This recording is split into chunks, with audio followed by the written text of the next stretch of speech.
ഏതൊരു കായിക ഇനമാണെങ്കിലും സ്പോർട്സ്മാൻ സ്പിരിറ്റിൽ കാര്യങ്ങൾ എടുക്കണം എന്ന് പറയാറുണ്ട്. ഏതൊരു കായിക ഇനത്തിനും തോൽവിയും ജയവും ഉണ്ടെന്നും തോൽവിയായാലും ജയമായാലും അത് അംഗീകരിക്കണം എന്നുമുള്ള ഒരു അർത്ഥത്തിലാണ് നമ്മൾ അങ്ങനെ പൊതുവിൽ പറയാറുള്ളത്, അല്ലെ?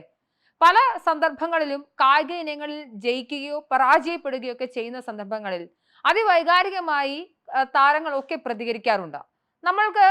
നമുക്ക് ഏറ്റവും ഒടുക്കം പാകിസ്ഥാനുമായി ഇന്ത്യ നടത്തിയ ഏഷ്യ കപ്പ് മത്സരത്തിൽ ഇന്ത്യ പാകിസ്ഥാൻ താരങ്ങൾക്ക് കൈ കൊടുക്കാതിരുന്നതൊക്കെ അതിൽ വൈകാരികമായ അംശം കൂടി കയറി വരുന്നത് കൊണ്ടാണ്. അതുകൊണ്ട് കളിക്കളത്തിൽ നിന്നും ഏതൊരു കായിക ഇനത്തിൽ നിന്നും നമുക്കങ്ങനെ വൈകാരികതയെ മാറ്റി നിർത്താനൊന്നും സാധിക്കാറില്ല. ആകത്തുകയിൽ എല്ലാവരും മനുഷ്യന്മാരും കൂടിയാണല്ലോ.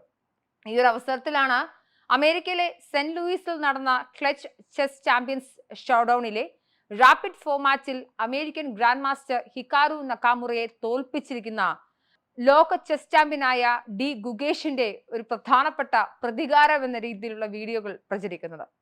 ഇത്തവണ വിജയത്തിന് പിന്നിൽ ഗുഗേഷിന്റെ ഒരു മധുര പ്രതികാരം തന്നെയുണ്ട്, കാരണവുമുണ്ട്. മുൻപ് USA വേഴ്സസ് ഇന്ത്യ എക്സിബിഷൻ ഇവന്റിൽ ഗുഗേഷിന്റെ ചെസ്സിലെ രാജാവിനെ ഒരു ആൾക്കൂട്ടത്തിലേക്ക് എടുത്തെറിഞ്ഞ് വിവാദത്തിന് തീ കൊളുത്തിയിട്ടുണ്ടായിരുന്നു ഇന്നത്തെ കളിയിലെ ഓപ്പണറായ നക്കാമുറ.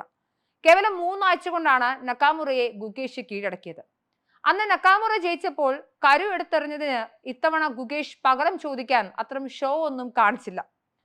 അന്ന് തോറ്റ ഗുഗേഷിന്റെ ചെസ് ബോർഡിലെ കിങ്ങിനെ എടുത്ത് കാണികൾക്ക് നേരെ വലിച്ചെറിഞ്ഞു കൊടുത്തുകൊണ്ടായിരുന്നു ഹിക്കാരു നക്കാമുറയുടെ വിജയാഹ്ലാദം.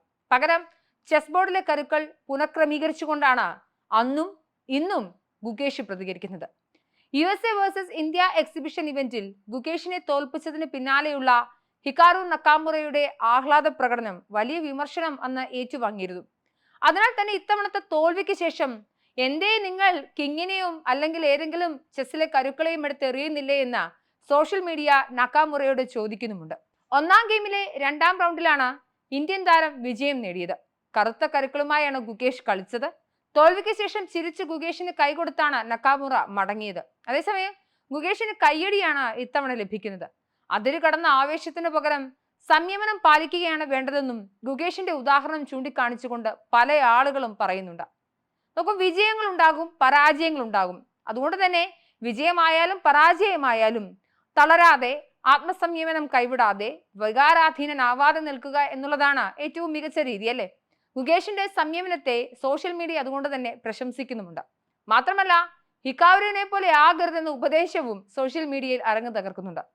ഞാൻ നേരത്തെ പറഞ്ഞ പോലെ മുൻപ് USA വേഴ്സസ് ഇന്ത്യ എക്സിബിഷൻ ഇവന്റിൽ ഗുഗേഷിനെ തോൽപ്പിച്ചതിന് പിന്നാലെ ഹിക്കാരു നക്കാമുറയുടെ വിജയാഹ്ലാദം കണ്ട് ഗുഗേഷ് അമ്പരക്കുന്നതൊക്കെ അന്ന് വലിയ ചർച്ചയായിരുന്നു. അന്നും ശാന്തനായ ഗുഗേഷ് കരുക്കളെടുത്ത് പഴയതുപോലെ വച്ചിട്ടാണ് വേദി വിട്ടത്. കൃത്യമായ പരിശീലനത്തോടെ കേവലം ആഴ്ചകൾക്കുള്ളിൽ ഗുഗേഷ് നക്കാമുറയെ കീഴടക്കുകയാണ്. എന്നാൽ ഗുഗേഷിൽ തോൽവി വികാരധനായ അവസരങ്ങളൊക്കെ ഉണ്ടായിട്ടുണ്ട്. ഈ വർഷം സെപ്റ്റംബറിൽ നടന്ന ഫിദെ ഗ്രാൻഡ് ചെസ് ടൂർണമെന്റിൽ തുർക്കിയിൽ നിന്നുള്ള ഗ്രാൻഡ് മാസ്റ്ററായ ഈഡിസ് ഗുറെ എന്ന 16-കാരനോട് തോറ്റ ദിവസം ടൂർണമെന്റിൽ തുടർച്ചയായി തോറ്റു വന്നിരുന്ന ഒരു അവസ്ഥയുണ്ടായിരുന്നു ഗുഗേഷിന്. അതുകൊണ്ട് ഈ ടൂർണമെന്റിന്റെ 7ാം റൗണ്ടിലെ തോൽവിയിൽ ഗുഗേഷ് പൊട്ടിക്കരച്ചിലിന്റെ വക്കോളം എത്തി. കൈക്കുള്ളിൽ തലകൊണ്ടൊക്കെ മുഖം മറച്ച് തല താഴ്ത്തിയിരിക്കുന്ന ഗുഗേഷിന്റെ വീഡിയോ സാമൂഹിക മാധ്യമങ്ങളിൽ അന്ന് വ്യാപകമായി പ്രചരിക്കുകയും ചെയ്തിരുന്നു. നോക്കൂ, ഇതൊക്കെ സ്വാഭാവികമാണ്. സ്പോർട്സ്മാൻ സ്പിരിറ്റിൽ കാര്യങ്ങൾ എടുക്കണമെന്ന് പറഞ്ഞാലും ഇന്നത് ഗുഗേഷ് ആയാലും ആരായാലും ഒരൽപ്പം മനസ്സൊക്കെ കൈവിട്ടു പോയേക്കാം. വളരെയധികം ശ്രദ്ധ വേണ്ടുന്ന ഒരു കായിക ഇനമാണ് ചെസ്. അതിൽ ആത്മസംയമനത്തോടെ പങ്കെടുക്കുക, തോറ്റാലും ജയിച്ചാലും തെറ്റുകൾ തിരുത്തി അടുത്ത മത്സരത്തിൽ മുന്നേറുക എന്നുള്ളതാണ് വേണ്ടത്.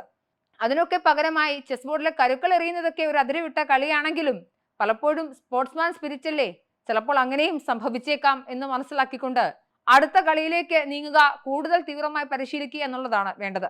എന്തായാലും ഗുഗേഷ് ആയാലും ആർക്കായാലും വികാരാധീനാവുന്ന അവസരങ്ങളൊക്കെ ഉണ്ടായിട്ടുണ്ട്. നക്കാമുറയെ അങ്ങനെ അങ്ങ് കളിയാക്കുന്നതിന് മുൻപ് ഇതൊക്കെ ഒന്ന് ഓർക്കുന്നതും നല്ലതാണ്. എന്തായാലും ഗുഗേഷിന്റെ മാതൃക അല്ലെങ്കിൽ മെച്യൂരിറ്റി വീണ്ടും ചർച്ചയിൽ വരികയാണ്.